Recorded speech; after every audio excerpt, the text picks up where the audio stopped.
This is a 10-star prison. All the inmates eat is lobster, abalone, king crab. There are also Michelin cakes and snails imported from France. All kinds of delicious food is available. So many people want to come in. Jack was one of them. This day he woke up. He woke up one day and found that he had finally entered the prison as he wished. He saw that the prison was too deep down. Looking up, he could not see the end either. 2 prisoners lived on each floor, and Jack was on the 48th floor. On his floor was an old man with white hair. Jack was just about to ask for information about the prison, but the old man suddenly put the pillow on the ground and kneeled down. Jack looked up. He found a huge dining table descending from above. It was filled with all kinds of food. The old man immediately gobbled up, but Jack took a closer look at the table were leftovers. Jack instantly understood. This is the leftovers of the 92 people above them. But the old man did not mind at all, and continued to frantically stuff food into his mouth while eating, and also persuaded Jack to eat a little, because this is the only meal for the whole day. Old Jack picked up a pear and put it in his pocket, ready to be a midnight snack. The old man saw a strange smile. At this time the platform filled with food downward. The old man also forgot to drink a bottle of 1982 Lafite. Then he threw the empty bottle down. He spat at the bottom. Jack asked the old man how he could do that,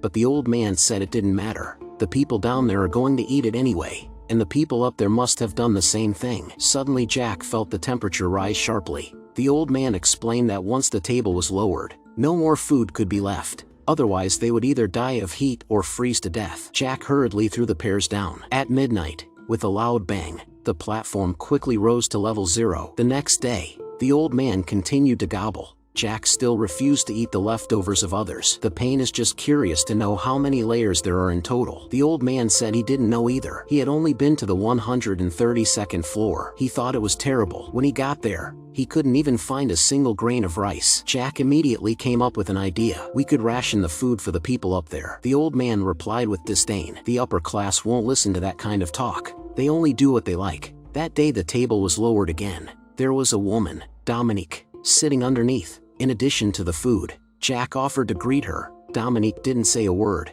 The old man explained from the sidelines. She comes down once a month to look for her young children. Soon the platform continued to descend to the next level. The inmates saw the woman and excitedly carried her down, trying to make a move.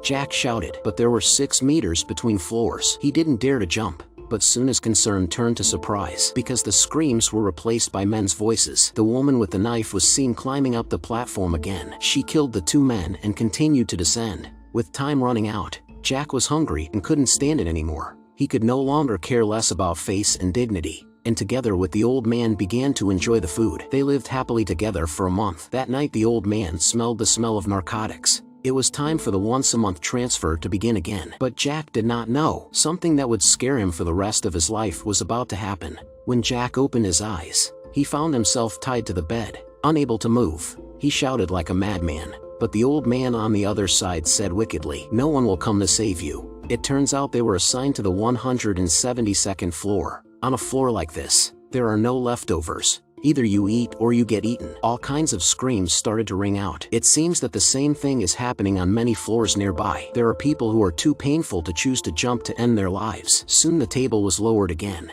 There was really not a grain of rice on it. Even the plate will be licked clean. In order to live, the old man told Jack he would endure a week. Let Jack first clean out the intestines, and then slowly eat him. Soon after a week passed, the old man took a 40-meter knife and cut on Jack's thigh. He screamed out loud, and that's when Dominique came down again with the table. She slammed the old man to the ground and cut the leather strips tying Jack to the table. Jack went crazy with the knife and killed the old man. Then the woman ate the flesh and continued to descend with the table. A few more days passed. Jack survived the 2nd month by relying on the old man. 3 months he was assigned to the 34th floor. His cellmate became Jenny, an acute pug. Jenny had been a prison interviewer for 60 years. She told Jack there were 200 levels of prison. It was an experiment to test human nature. The chef had prepared just enough food for everyone, but if the people on the top ate too much, the people on the bottom would have nothing to eat. She came here voluntarily to change this situation. After the table came down, Jenny only took enough for her and the dog to eat. She also gave them a ration of food downstairs and persuaded them to pass it down layer by layer. She was convinced that if this went on,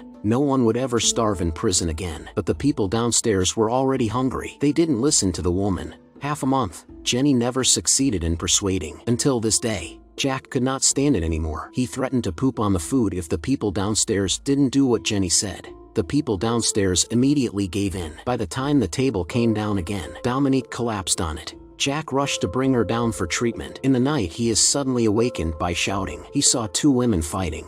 It turns out that Dominique had eaten Jenny's dog. When morning comes, Dominique continues on her journey to find the child, watching him kill another man who wanted to take advantage of him. Jenny said with a sense of powerlessness, she has no power to change this, and then she collapsed on the bed. The next month they were assigned to floor 203. Jenny found that the world was far worse than she had ever imagined. In despair, she killed herself. Jack looked down, but the depths were still too deep. It turned out that Jenny had been fooled. 2. The prison pit was much more than 200 floors. When the table came down again, there was no food up there. Jack was desperate. The first few days he was able to endure. After a few more days, Jack, who was so hungry that he could not stand it, came to Jenny's side. Jack woke up again on the 6th floor. This time his roommate was an energetic black man. He called himself Logan. He was holding a long rope and was begging someone upstairs to catch it for him and pull him up so that he could escape from the prison one floor at a time. The men and women on the 5th floor readily agreed. Logan was about to climb to the 5th floor. The men and women on the upper floor suddenly let go of the rope. Logan immediately fell down. Luckily, Jack pulled him in time,